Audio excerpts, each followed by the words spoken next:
하나님의 말씀을 봉독하겠습니다. 오늘 아침 우리에게 주신 하나님의 말씀은 로마서 1장 8절로 17절 말씀입니다. 봉독하겠습니다. 먼저 내가 예수 그리스도로 말미암아 너희 모든 사람에 관하여 내 하나님께 감사함은 너희 믿음이 온 세상에 전파됨이로다. 내가 그의 아들의 복음 안에서 내 심령으로 섬기는 하나님이 나의 증인이 되시거니와 항상 내 기도에 쉬지 않고 너희를 말하여 어떻게 하든지 이제 하나님의 뜻 안에서 너희에게로 나아갈 좋은 길 얻기를 구하노라. 내가 너희 보기를 간절히 원하는 것은 어떤 신령한 은사를 너희에게 나누어 주어 너희를 견고하게 하려 함이니 이는 곧 내가 너희 가운데서 너희와 나의 믿음으로 말미암아 피차 안위함을 얻으려 함이라. 형제들아, 내가 여러 번 너희에게 가고자 한 것을 너희가 모르기를 원하지 아니하노니 이는 너희 중에서도 다른 이방인 중에서와 같이 열매를 맺게 하려 함이로되 지금까지 길이 막혔도다. 헬라인이나 야만인이나 지혜 있는 자나 어리석은 자에게 다 내가 빚진 자라. 그러므로 나는 할 수 있는 대로 로마에 있는 너희에게도 복음 전하기를 원하노라. 내가 복음을 부끄러워하지 아니하노니 이 복음은 모든 믿는 자에게 구원을 주시는 하나님의 능력이 됨이라. 먼저는 유대인에게요 그리고 헬라인에게로다. 복음에는 하나님의 의가 나타나서 믿음으로 믿음에 이르게 하나니 기록된 바 오직 의인은 믿음으로 말미암아 살리라 함과 같으니라. 이는 하나님의 말씀입니다. 여러분, 주님이 우리를 구원하셨습니다. 주님이 우리를 구원하셨습니다. 우리가 지금 이 믿음 위에 하나 되어 있고 연결되어 있습니다. 그 믿음을 온전히 세우는 거룩한 백성들 되시기를 축복합니다. 제가 예배에 올라오면서 지금 화면에도 나오는데 이상한 배지 하나를 제가 달고 지금 서 있습니다. 네, 되게 귀여운 건데요. 애기 얼굴 모양의 그런 배지입니다. 제가 이걸 갑자기 왜 달았냐? 작년에 저희 청년부에서 만들었던 거라서 오늘 좀 소개하고자 배지를 달아보았습니다. 우리 놀이마루 도서관에 가시면 입구에 이런 책이 전시되어 있습니다. 피어나라 미얀마 2022. 우리 청년들이 저 단체에 작년에 좀 많은 금액을 모금에 후원해서 저 책이 저희 교회에도 보고서처럼 와 있습니다. 책의 안쪽을 보시면 많은 후원한 곳들의 이름이 열거되어 있는데 정말 깨알같이 작은 글씨로 수없이 많은 사람들의 이름이 적혀 있지만 제 눈에는 성민감리교회 요 글씨만 딱 보입니다. 우리 교회가 공식적으로 헌금을 해서 보낸 그런 것이 아니라 그냥 저희 청년들이 십시일반 자발적으로 미얀마를 돕고자 하는 마음을 모아 보내서 저런 일들이 일어났습니다. 저 책을 딱 보고 얼마나 기특했던지 한번 쭉 훑어봤어요. 책을 이렇게 쭉 봤더니 1년간 미얀마 민주화 운동에 있었던 사진들과 많은 글들이 모여 있었습니다. 그 중에 한 사진에 제 눈이 닿았는데 한 할머니가 저렇게 시위 현장에서 두 손을 높이 들고 미얀마의 민주화를 외치는 모습이었습니다. 사실 저 할머니가 우리 사근동에 살았다면 저 자리에 안 계셨겠죠. 나이 지긋하신 할머니가 굳이 위험한 저 현장을 찾을 이유가 없으셨을 겁니다. 옆에서 자식 같은 다음 세대들이 죽어가고 잡혀가는 것을 보면서 저 할머니도 거리로 나오신 거죠. 저 할머니 사진 바로 옆 페이지에 시민들의 작품인 시들이 쭉 모여져 있는데 16번 시가 제 눈에 왔습니다. 시의 내용은 이렇습니다. 나는 비정상적인 세상에 살고 있다. 보통 마시는 차 한 잔이 보통이 아니다. 혈의 감이 비정상이다. 마음의 감도 비정상적이다. 해가 떠서 침대에서 일어났지만 비정상이다. 해가 져서 침대에 누워 잤지만 비정상이다. 아들을 잃은 어머니, 어머니를 잃은 아들, 딸을 잃은 아버지, 아버지를 잃은 딸. 총에서 먼 곳으로 전쟁에서 대피하는 우리의 아이들, 우리의 친구들, 우리의 학생들, 우리의 미래, 우리의 꿈, 단 하나도 정상적인 게 없다. 독재 정권 아래에는 단 하나도 정상이라고 인정할 수가 없다. 이런 미얀마 사람들의 마음을 공감한 우리 청년들이 작년 4월 달에 캠페인을 펼쳤는데요. 이런 예쁜 로고를 직접 만들었습니다. 우리 청년들의 재능 기부로 만들어진 로고인데요. 로고 이름이 미기 미동이입니다. 미얀마를 위해서 기도해요. 미얀마를 위해서 행동해요. 라는 이름의 로고입니다. 그리고 이 로고를 서로 나누고 사고 또 팔고 하면서 많은 돈들을 모금했습니다. 또 그렇게 행동하는 것뿐만 아니라 매일 오후 3시에 함께 기도하는 기도 운동도 전개했습니다. 그리고 작년 5월 18일, 5.18에는 우리 청년회장을 중심으로 사근동 거리에 나가서 우리 사근동 주민들에게 미얀마에 대해서 알리고 아이들이 예쁘게 만든 이 로고를 판매함으로써 후원금을 모금했습니다. 사진 속에 마스크 쓴 아이는 우리 이종혁 청년회장입니다. 청년들이 저렇게 직접 나가서 모금을 하고 캠페인을 하고 해서 모인 모든 돈들을 이자의 원 단위까지 싹 다 단 1원도 남기지 않고 싹 다 후원했습니다. 우리 청년들 위해서 박수 한번 해주셔야 되지 않겠나요?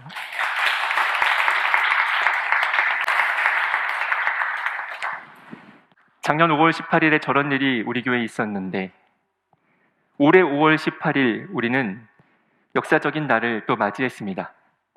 지난 5월 18일 민주화운동 42주년 기념식에 새로 세워진 대통령이 가서 기념사를 이렇게 하셨습니다. 자유민주주의와 인권의 가치는 우리 국민을 하나로 묶는 통합의 철학입니다. 5.18은 현재도 진행 중인 살아있는 역사입니다. 자유민주주의와 인권의 가치가 세계 속으로 널리 퍼져나가게 해야 합니다. 그 누구의 자유와 인권이 침해되는 것도 방치되어서는 안 됩니다. 보수정당의 대통령이 광주를 찾아 이렇게 인권을 외친다는 것이 잔잔한 감동으로 찾아왔습니다. 저 기사를 쭉 보고 난 다음에 기사를 이렇게 쭉 내려보고 있는데 한 사진에 한 기사에 제 눈이 확 쏘였습니다. 5월 18일 같은 날, 저 우크라이나 마리우폴 아조스탈 제철소가 러시아에 탈환됐습니다. 그곳을 오랫동안 목숨 걸어 지키던 우크라이나 군인들이 러시아의 포로로 잡혀가고 있는 모습입니다. 저 공허한 우크라이나 군의 눈을 보면서 제 마음이 뭉클했습니다. 현재 우크라이나는 520만 명의 난민이 발생했다고 합니다. 유엔은 올해 안에 800만 명 이상이 집을 떠나 요랑할 것이라고 예측합니다. 그런 그들이 다 어디로 갔을까요? 폴란드, 터키, 독일과 같은 유럽으로 삶의 자리를 버리고 도망쳤습니다. 그 중에 가장 많은 우크라이나 난민들을 받아들인 나라는 폴란드와 그리고 독일일 것입니다. 그렇게 많은 유럽의 사람들이 우크라이나 사람들 옆에 서겠다고 스탠드 위드 우크라이나 하고 외칩니다. 그리고 우리 집에 빈 방이 있으니 저희 집에서 쉬세요 라고 하면서 사람들을 초청합니다. 특별히 독일이 가장 많은 난민들을 지금 받아들이고 돕고 있는데 독일에서 가장 큰 박람회장, 우리나라 코엑스의 17배 가까이 되는 큰 공간입니다. 그곳에 난민들의 임시 숙소를 제공하고 있습니다. 엄청나게 큰 홀에 그냥 한 명 겨우 들어갈 수 있는 불편한 텐트가 아니라 가족들이 함께 있을 법한 큰 텐트로 저 큰 홀을 가득 채웠습니다. 저곳은 코엑스 A홀이 27개 정도 들어갈 정도로 엄청나게 큰 공간이라고 합니다. 저곳은 전후 독일이 산업화로 나라를 다시 세워 살린 상징적인 곳입니다. 지금 저곳에서 세계 박람회 하노 메세가 있은 지 75주년입니다. 독일의 잘 사라짐, 회복됨을 자랑하는 공간 중에 하나입니다. 그런 자본주의의 꽃과 같은 저곳에 난민들의 집을 마련해 준 것입니다. 특별히 지금 독일은 공영방송에서 우크라이나 말이 같이 나가고 있답니다. 우크라이나 난민들이 정보를 잘 듣고 잘 캐치해서 도움을 받을 수 있게 하려고 공영방송에서 남의 나라 말을 보내주고 있다는 겁니다. 그리고 베를린과 같은 곳에서는 난민 청소년들이 난민으로 왔지만 잘 공부해서 실력을 쌓아서 힘을 얻을 수 있도록 교육 프로그램들을 만들어 제공하려고 합니다. 그리고 전후에도 3년 동안 안전하게 체류하면서 잘 준비되어서 고국에 돌아가 고국을 살리는, 회복시키는 일꾼이 되게 하려고 그렇게 돕고 있습니다. 그걸 보고 한 교민이 쓴 글을 읽었습니다. 독일 안에도 이런 일들을 보고 반대하는 사람들이 있겠죠. 우리도 먹고 살기 힘든데, 코로나 때문에 우리도 죽겠는데, 우리 애들도 학교 못 가고 있는데 굳이 쟤네들 저렇게 도와야 돼요? 마음은 있지만 현실적으로 다 할 수는 없죠. 라는 그런 얘기를 하는데, 우리 한국 교민이 그것을 보고 야, 마음이라도 큰 것이 어딘가, 이런 마음만이라도 본받고 싶다, 독일 시민들은 연대의식이 굉장히 높다 라는 칭찬의 글을 남겼습니다. 이렇게 사랑을 받은 우크라이나 난민들, 그들이 회복되고 변화되고 있습니다. 이제는 자원봉사자가 되어서 자신들이 지금 임시거처로 있는 폴란드, 터키, 독일 이런 데서 길거리에 나와 쓰레기도 줍고 하는 자원봉사를 하고 있대요. 그리고 그것이 점점 연결되고 확산돼서 다른 나라에 피난 가 있는 우크라이나 난민들도 그 봉사활동에 참여하고 있다고 합니다. 사단법인 코드의 윤종수 이사장은 이런 말을 합니다. 소셜 체인, 사회는 다 연결돼 있다. 연결만으로도 사람들은 바뀐다. 그렇습니다. 연결이 우리에게 주는 가치는 연결된 사람들을 바꾼다는 겁니다. 사람은 연결되면 바뀝니다. 연결된 구성원이 바뀌고 그 연결된 사람들 때문에 그 사회에 새로운 가치가 창출됩니다. 오늘 그 연결의 힘이 우리에게도 분명히 작용합니다. 그리고 오늘 웨슬리가 회심했던 그 사건이 오늘 우리에게까지 연결되어서 우리의 삶을 변화시키는 힘이 됩니다. 오늘 그 얘기를 좀 드리고 싶습니다. 감독회장님께서 2022년 웨슬리 회심 기념주일 메시지를 냈습니다. 감독회장은 이렇게 얘기합니다. 존 웨슬리의 회심과 영적 각성은 우리 감리교의 신앙적 뿌리입니다. 영적 부흥과 사회적 성화, 그것을 잘 조화시킨 것이 감리교의 전통입니다. 당시 감리교인들은 영국 사회의 1%밖에 되지 않았지만 영혼을 살리는 구령의 불쏘시개였고 타락한 사회를 개혁하는 하나님의 거룩한 지팡이였습니다. 감리교회는 믿음으로 의롭고 거룩한 삶으로 성화하며 이웃과 사회를 섬기고 봉사하는 그런 신령한 공동체입니다. 그러니 오늘 우리 감리교회도 영성과 섬김, 전도운동과 사회봉사가 우리 사회와 역사를 변화시켜 나가야 할 것입니다. 오늘 감독회장님의 이 호소가 거룩한 백성인 우리 성민교회 온 교우들에게도 동일하게 적용됩니다. 웨슬리 회심을 기억하면서 오늘 우리도 이 사회를 변화시키는 구령의 불쏘시개, 사회를 변화시키는 하나님의 지팡이 될 수 있기를 간절히 소망합니다. 웨슬리는 회심하는 그날 이런 일기를 씁니다. 284년 전 1738년 5월 24일, 그날 저녁 나는 올더스게이트 길에 있는 한 모임에 매우 마지못해 참석했다. 안 가고 싶었다는 거죠. 그러나 맨 끝에 나를 구원하셨다는 확신이 내게 주어졌다. 일기만 읽으면 자칫 오해할 수도 있겠어요. 마지못해서 갔다니까요. 그러니 하나님이 그냥 강권하셔서 준비도 안 된 사람한테 은혜를 부어주셨구나. 이렇게 오해하시면 안 됩니다. 성령님은 구하는 이들에게, 사모하는 이들에게 찾아오십니다. 그리고 특별히 중보기도 하는 자리에 임하십니다. 웨슬리 회심의 배경을 조금 살펴보면 웨슬리는 그의 동생, 둘 다 웨슬리겠죠. 형제니까. 존 웨슬리, 찰스 웨슬리가 있어요. 4살 태울의 동생입니다. 오늘 우리가 부르고 있는 모든 찬송가는 다 저 찰스 웨슬리가 작사한 찬송들로만 제가 골랐습니다. 이 두 형제는 정말 청교도적인 배경에서 잘 컸어요. 아주 훌륭한 교회 오빠들이에요. 모범 시민이에요. 아주 훌륭한 젊은 목사들이었고, 또 그때 당시 영국의 식민지였던 그 미개척지 아메리카, 미국을 향해서 선교하러 가겠다고 결단한 훌륭한 사람들이에요. 그런 그들이 미국으로 갔습니다. 그러나 결과는 참담한 실패였습니다. 이미 가 있었던 정착민들과 갈등이 생겼어요. 불협화음이 납니다. 교인들과 안 맞아요. 인디안 선교도 해보려고 했는데 역력치 않아요. 동생 찰스는 6개월 만에 집에 가버립니다. 남은 형은 동생 목회지까지 왔다 갔다 하면서 열심히 했지만 1년 9개월 만에 다 내려놓고 영국으로 돌아가 버릴 수밖에 없는 상황이 되었습니다. 여러 가지 일들이 있었는데 저는 그들의 선교 실패는 관계의 실패였다라고 봅니다. 그 사이에 연애의 문제도 있었고 그 연애에서 실패한 것 때문에 목회에도 지장이 생겨서 존의 선교 여정은 그렇게 짧게 끝이 나고 말았습니다.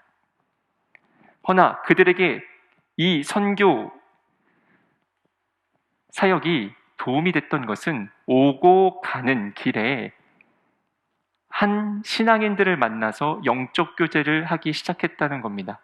그들은 독일계 신앙인들이었던 모라비안 교도들입니다. 그들은 태풍이 와도 바람이 몰아쳐도 배에서 하나님을 찬양합니다. 찰스도 존도 그런 그들의 모습을 보고 야, 우리에겐 저 사람들만한 믿음이 없는가? 저 사람들은 죽음이 두렵지 않은가? 나는 신앙적 갈등을 합니다. 그리고 선교의 실패에서 돌아온 이후에 그들과 영적인 교제를 하고 많은 영국 친구들과 또한 같이 중보 기도를 하면서 이제 우리는 어떤 사역을 감당해야 할까? 어떻게 살아야 할까? 우리 인생은 이렇게 바닥에 떨어진 것 같은데 어떻게 회복될까를 꿈꿨습니다. 그러던 중 1738년 5월 동생 찰스가 몸이 아픈 거예요. 죽을 병에 걸렸어요. 죽을 것 같아요. 가난한 막노동자였던 존 브레이 집에 얹혀 살면서 많은 사람들의 도움으로 겨우겨우 생명을 유지하고 있습니다. 매일 친구들이 와서 같이 기도해요. 중보합니다. 그를 정성으로 도왔던 터너 부인이 한밤 저녁 그에게 다가와 기도합니다.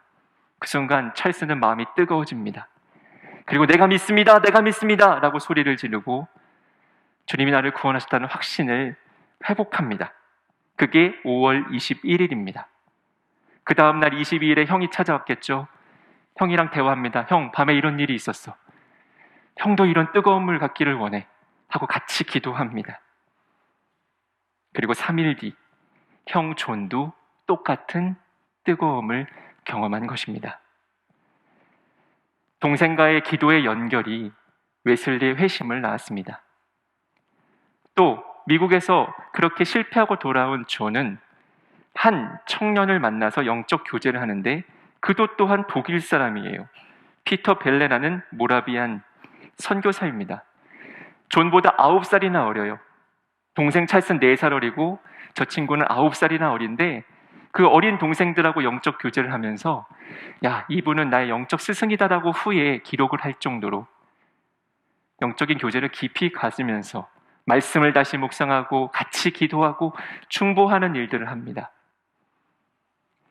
그런 믿음의 연결이, 믿음의 중보 기도가 웨슬리의 회심을 낳은 것입니다.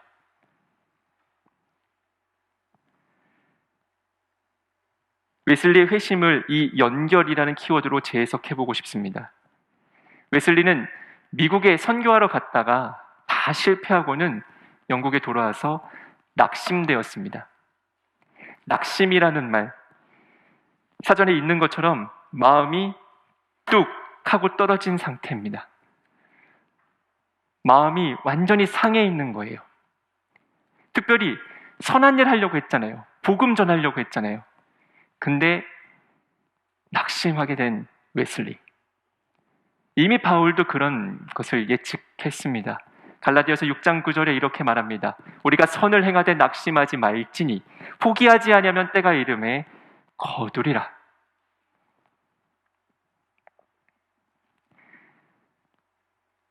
우리가 때로 삶을 살면서 낙심할 때가 있습니다.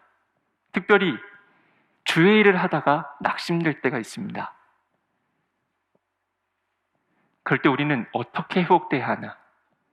오늘 존 웨슬리의 회심에서 그 답을 찾습니다. 하나님이 우리와 함께 하신다는 것을 회복해야 합니다. 이호령 선생이 그의 마지막 인터뷰 책에서 이런 얘기를 하나 하셨어요. 여러분, 아이들, 깐난쟁이들 키우시면서 이거 해보셨을 거예요. 엄마 없다, 엄마 있네. 해보셨죠? 그럼 엄마 있네 하면 애들이 막 좋아 죽잖아요. 그다음 엄마 없다 하면은 이러지요. 네. 이게 프로이트가 자기 외손주가 노는 모습을 보면서 실 던지고 받고 하는 그 모습에서 포르타라는 심리학적 용어를 찾는데, 모든 인간들은 가장 근원적인 나의 첫 타자인 엄마와의 관계 단절을 가장 두려워합니다.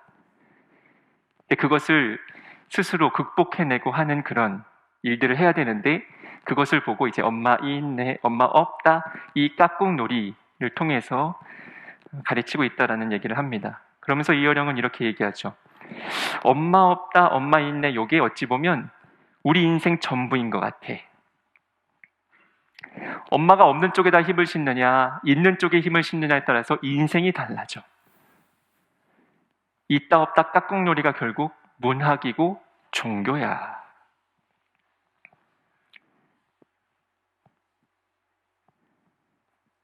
그렇죠. 우리가 엄마와 연결되어 있다는 것이 우리에게 얼마나 큰 힘인가요? 때로는 엄마가 집 밖에 나가셔서 안 보여도 엄마가 다시 돌아올 거라는 확실한 믿음. 또 지금 우리 엄마가 천국에 가셨지만 지금도 끊임없이 나를 위해서 기도하고 계시다는 그 영적인 연결을 알고 있는 것이 인생의 힘이라는 겁니다. 그래서 저는 이렇게 얘기해 보고 싶어요. 하나님 없다, 하나님 있네.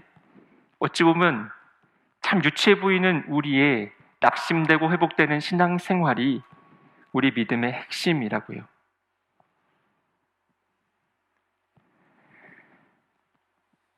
저는 회심을 이렇게 정의해 보고 싶습니다. 회심은 하나님과 연결되어 있음을 각성하는 영적 회복이다.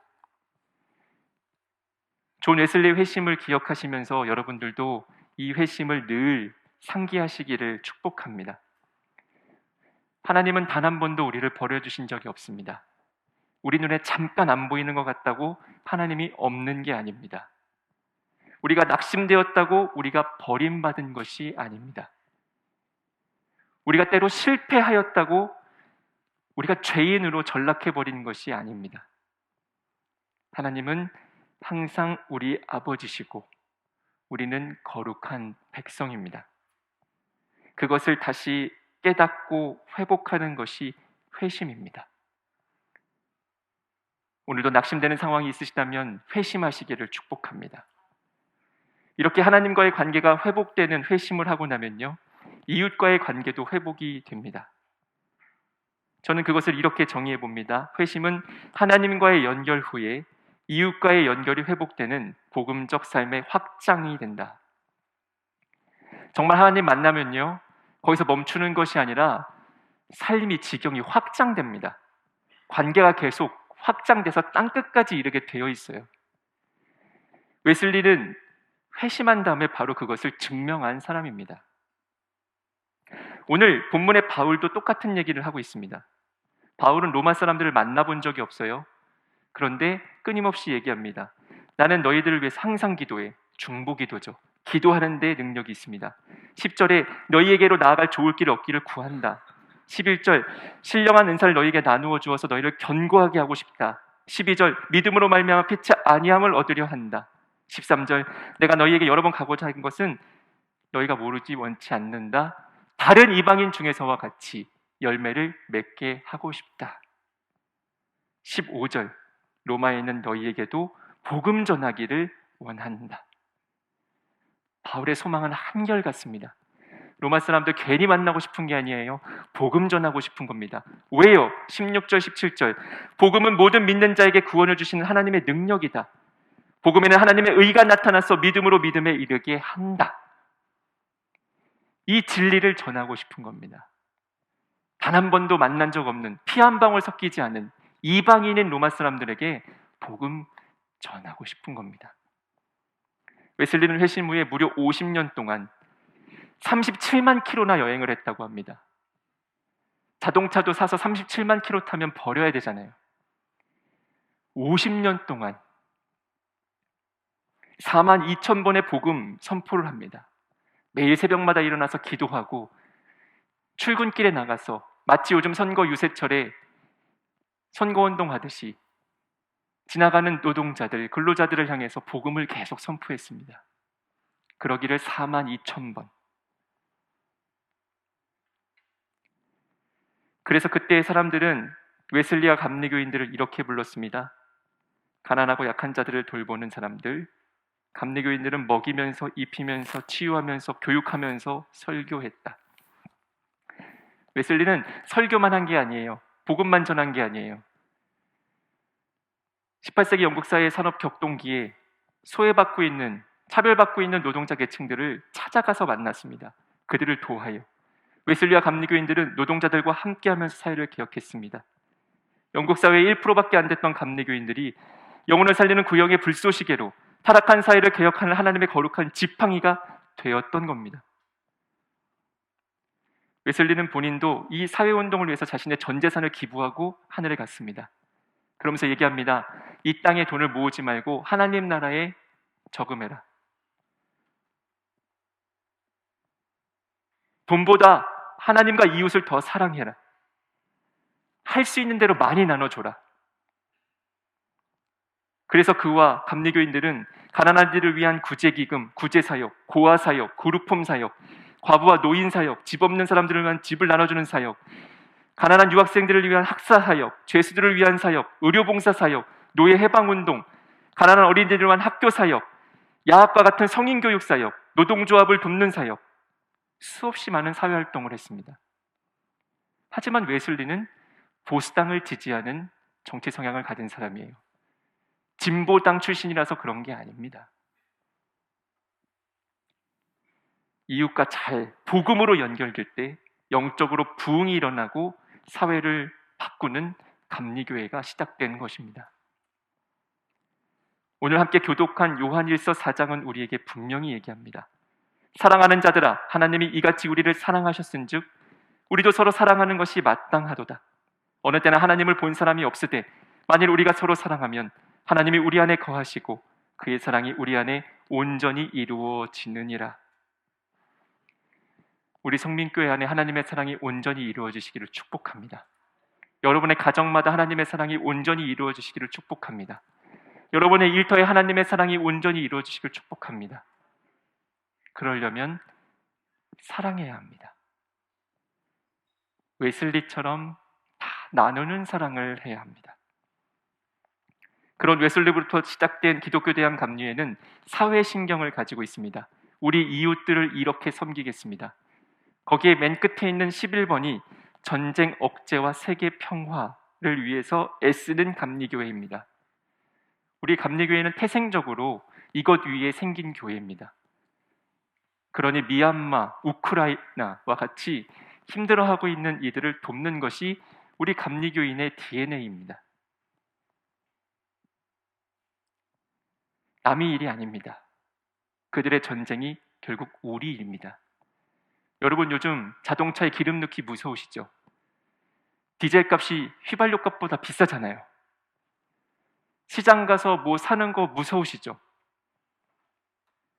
기사를 봤더니 물가가 올라도 너무 올랐더라고요.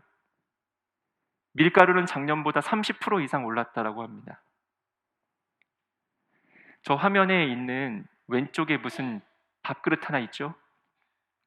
저건 서울 시내 한 곳에서 매일 점심마다 노인들한테 무료 급식을 하고 있는 한 무료 급식소의 5월 18일자 급식 모습입니다. 오뎅볶음하고 김치 쪽이 전부입니다. 사실 저 급식소는 수십 년 동안 3찬 이상을 계속 식사 못 하시는 어른들한테 매일 점심마다 몇백 명에게 제공을 해드렸어요. 근데 지금 물가가 너무 올라서 어쩔 수 없이 2찬으로 줄일 수밖에 없었다 하며 봉사자가 눈물 흘리는 인터뷰한 것을 보았습니다. 전쟁이 남의 일이라고요? 아니요, 우리 일입니다. 우리는 지난 3월 6일부터 3개월 동안 우크라이나 평화를 위해서 함께 기도해 왔습니다. 화면에 나오는 장종일, 강정혜 선교사님, 김현호, 주경옥 선교사님들을 위해서 우리가 기도했죠. 그 중에 오른쪽에 더 나이 지긋하신 장종일 선교사님이 지난 4월 22일에 수원 목양교회에서 설교하시면서 이 영상을 보여주셨습니다. 잠깐 보시죠.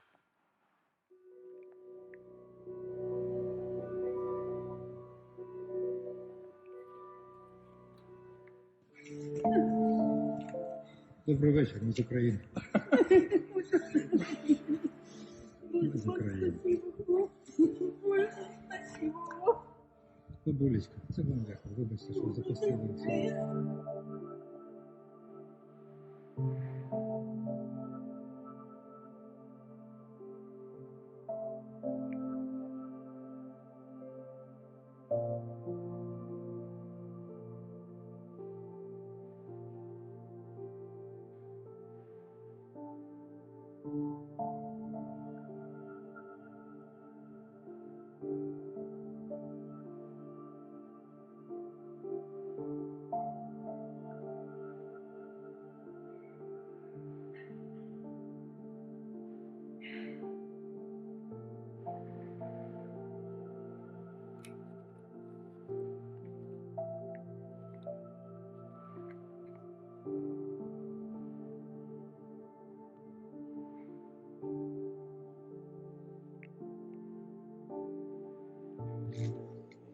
Ми тут тимчасові, а вічне наше життя в Ісусі.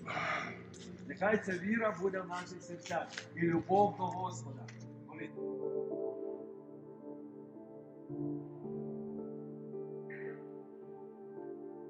우리 장종희 선교사님과 협력하고 있는 현지인 사역자들 중에서 이 우크라이나 난민들을 해외로 이렇게 보내주는, 운전을 해주는 그런 일들을 하시는 분들이 있습니다. 저분들인데요, 정말 목숨 걸고 저 일을 하고 계시답니다. 그리고 실제로 많은 분들이 목숨을 잃으셨습니다. 그들은 이렇게 말한답니다. 전쟁 중에, 전쟁 지역에 남아서 남을 위해 내 생명을 내어놓는 거 쉽지 않습니다. 하지만 죽음이 온다고 해도 그 자리를 지키겠습니다. 내 이웃을 내 몸과 같이 사랑하라 하신 말씀과 같이 현지인 사역자들은 피난민들을 섬기고 있습니다. 그런 현지인 사역자에게 장 선교사님은 이렇게 격려한답니다. 한국교회와 전 세계 크리스찬들이 우크라이나를 위해서, 그리고 여러분들을 위해서 기도하고 있습니다. 힘내십시오. 우리가 3개월 동안 해왔던 기도가 땅에 떨어지지 않았습니다. 어딘가에서 누군가의 생명을 살리고 있습니다. 웨슬리가 많은 이들의 기도 속에서 회심했던 것처럼, 그래서 하나님의 관계가 회복됐던 것처럼,